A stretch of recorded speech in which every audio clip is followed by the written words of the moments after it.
Now, it is not just the product which are important for any organization, and that's where there are two important elements which formulate the entire architecture in space, which is unified management and threat cloud. So let's deep dive into both of them. Threat cloud at a very high level.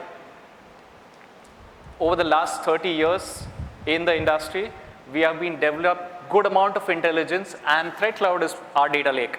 So we are getting feeds from different numerous sources which are deployed across the globe, right from, again, the network component, the cloud component, the OT component, the SaaS component, Gen AI components, LLM components, different feeds, events, incidents are all pumped in back to the threat cloud AI. And we keep on amending new engines in that AI. And we are not restricting using of this intelligence to our solutions only. Okay? We are giving it away to organizations, customers, so that you can integrate it in some of your existing solution by making use of Playblocks or XDR, which are some of the solution which we have to offer. Second important element which I'll double dive more on is the Infinity UI management. So Infinity Unified Management is built on three fundamental blocks. To start with, the mesh network, then we follow the unified policy, and thirdly is Infinity AI management. So over the last 2.5 years, right, Gen AI is taking a different approach altogether. Many organizations are making use of all these Gen AI tools in their production application and stuff. So are we. And for Checkpoint, it's not new. Reason being, we are using AI right since 2003. But now what we are doing is we are bringing that AI element to the operations team right in the front. So there are, let's say for example, what if I tell you, you have a conversational bot where if I am a L1 guy, I don't know how the console looks like, I can just type with the conversational bot in order to push the right policy. Do optimization of the services which are there available rather than understanding how things are. There are people whom I was interacting at the booth, which is just outside the stage area, the main area. We have team coming in from the SOC departments.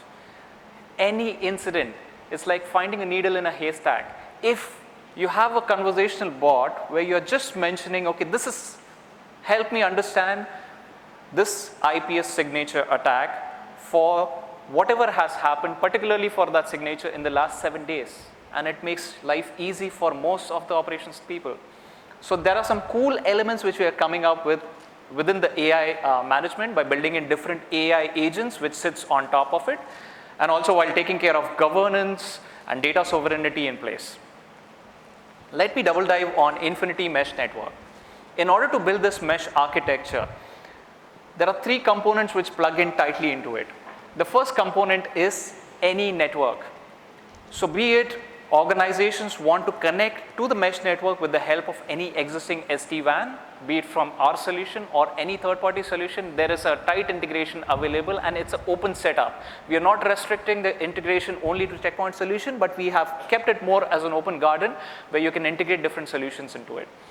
Not just that, the incoming traffic could be from different varieties of forward proxies, reverse proxies, or even IPsec in a nutshell. Moving from network, we are also making it open for different endpoints. Now, endpoints can be IoT mechanism. Let's say, for example, which IoT manufacturer the traffic is coming from, which endpoint or laptop the traffic is coming from. It can be variety of different OSs. We support them all. And the very essential component is also cloud element. Cloud is a own hyper complex setup in itself. It's a network fabric which is created. The purpose is not to take the traffic just to the cloud, but also having a tight integration within the cloud itself. That's where, based on our strategic relationship with all these cloud vendors, we have embedded our security solution right within the heart of the solution, like Azure vWAN, AWS WAN services, or be it GCP Inspect. So the solution sits right in the heart and is able to maneuver the traffic based on your needs. Now, zero trust is something which many of the organizations wish to enroll. Many of them are talking about it, but when it comes to the implementation, that's where the important challenges comes in. And certainly, just to highlight some of the few challenges, right? On the left-hand side, On the left hand side, you see there are different identities. It can be the initiating source of the traffic. On the right hand side, it is the end destination where the traffic is trying to reach out to. And in order between the source and the destination, which are nothing but identities, there are multiple doors which the traffic has to traverse through. For terms of simplicity, I'm just taking in consideration 3 doors. But in general, there are multiple doors. And every door has their own set of policies. What if I tell you that we would take care of the policies which needs to be affected in the particular door? So not everything is open, where there is no following of zero trust principles, or if you keep everything closed and only open the right policies at the time of the hour, then the operation cost certainly increases. What we are trying to do is streamline the way in which policies can be unified in this setup.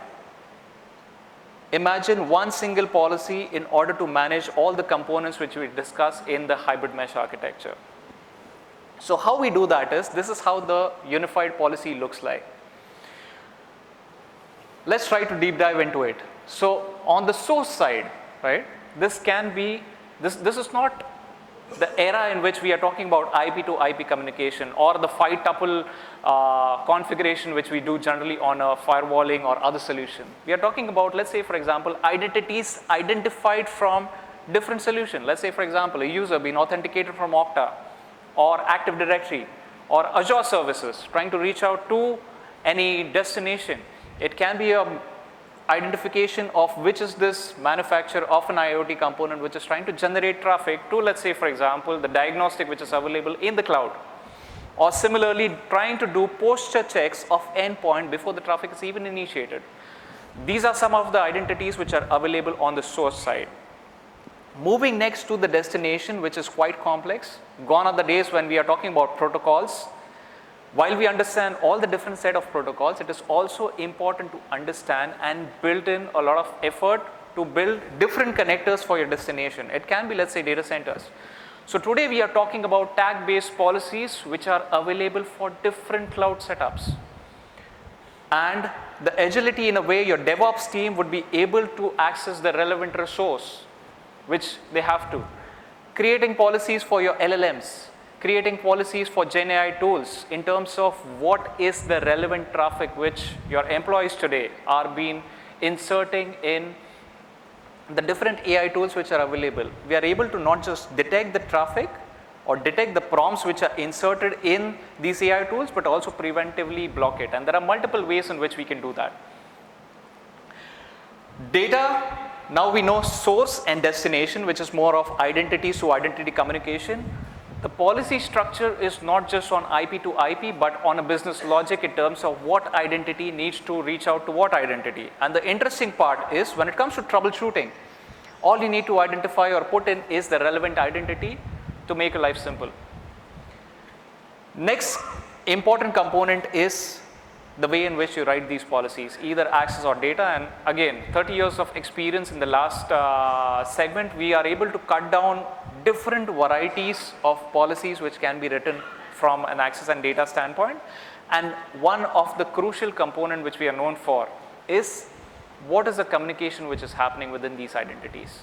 Is it secure? Is it legitimate? We have came across very recently with our own web application firewall, API security, which we have hard cooked in our setup itself. We'll also come up with DNS like elements, because many of the time DNS is something openly allowed in the segments. What exactly is the traffic which is being communicated within DNS? Is it any kind of exfiltration which is happening? We are able to cut down on all those aspects. Not just that, like I mentioned, GenAI prompt security, what are your developer team or are your marketing team exporting any critical confidential component in AI tools? These are all different business logic which can be created, and we have been doing this unified policies on the firewall front for a very long time, but now we have extended similar policies to the hybrid SASE. When I say hybrid SASE, we are able to create a unified policy not just for the firewall which is there in your data center or in your public cloud or private cloud, but also extend it to your browser, also extend it to the SaaS application which you're trying to access, also extend it to the mobile devices where you run your Outlook and are able to figure out, okay, what is the solution which are going through.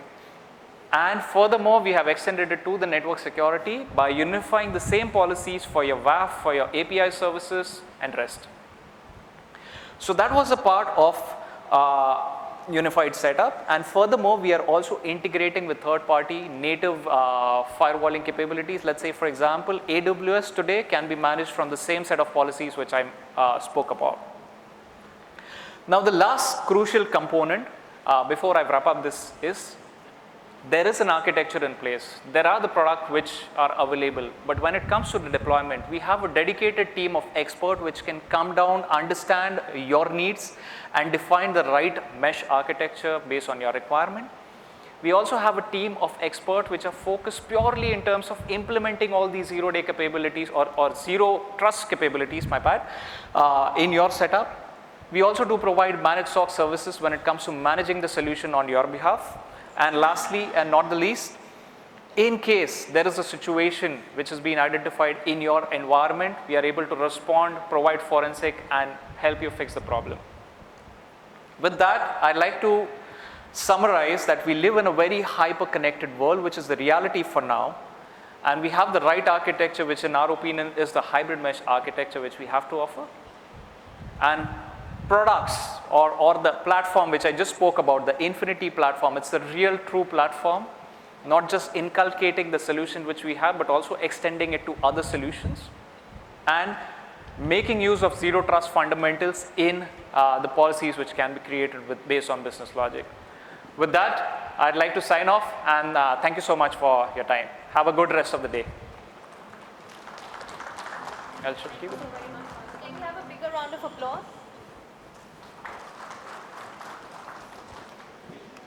Check. All right, thank you so much. Yeah. And with that, ladies and gentlemen, we move forward to our next presentation. Well, as we are into 2025, we know that the cybersecurity landscape is set for another period of rapid transformation.